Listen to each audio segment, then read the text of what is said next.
प्रणाम श्रोताओं, स्वागत है आपका देवशल्य फैक्ट्स में। तो आज हम जानेंगे कि क्यों भीम ने एक राक्षसी के साथ संबंध बनाया।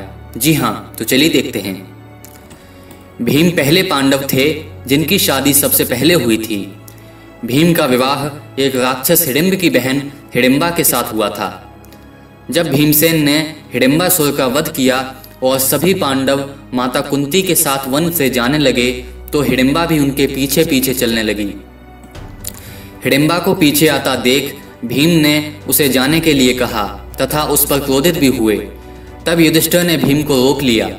हिडिंबा ने कुंती व युधिष्ठिर से कहा कि इन अति बलशाली भीम को मैं अपना पति मान चुकी हूँ। इस स्थिति में अब ये जहाँ भी रहेंगे मैं भी इनके साथ ही रहूंगी। आपकी आज्ञा मिलने पर मैं इन्हें अपने साथ लेकर जाऊंगी और थोड़े ही दिनों में लौट आऊंगी। आप लोगों पर जब भी कोई परेशानी आएगी उस समय मैं तुरंत आपकी सहायता के लिए आ जाऊंगी। हिडिंबा की बात सुनकर युधिष्ठिर ने भीमसेन को समझाया कि हिडिंबा ने तुम्हें अपना पति मान लिया है, इसलिए तुम भी इसके साथ पत्नी जैसा ही व्यवहार करो, यह धर्मानुकूल है। भीमसेन ने युधिष्ठिर की बात मान ली। इस प्रकार भीम व हिडिंबा का गंधर्व विवाह हो गया। युधिष्ठिर ने हिडिंबा से कहा कि तुम प्रतिदिन सूर्यास्त के पूर्व तक पवित्र होकर भीमसेन की सेवा में रह सकती हो। भीमसेन दिन भर तुम्हारे साथ रहेंगे और शाम होते ही हमारे पास आ जाएंगे। तब भीम ने कहा कि ऐसा सिर्फ तब तक होगा जब तक हिडिंबा को पुत्र की प्राप्ति नहीं हो जाती। हिडिंबा ने भी स्वीकृति दे दी। इस प्रकार भीम हिडिंबा के साथ चले गए। हिडिंबा भीमसेन के साथ आनंद पूर्वक जीवन व्यतीत करने लगी।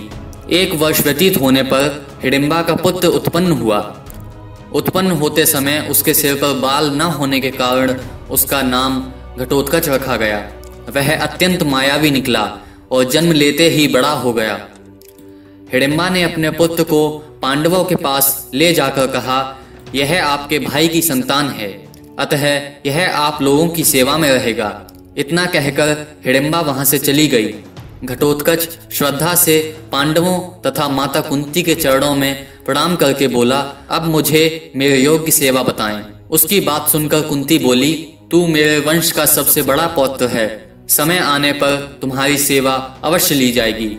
इस पर घटोत्कच ने कहा, आप लोग जब भी मुझे स्मरण करेंगे मैं आप लोगों की सेवा में उपस्थित हो जाऊंगा। इतना कहकर घटोत्कच चला गया।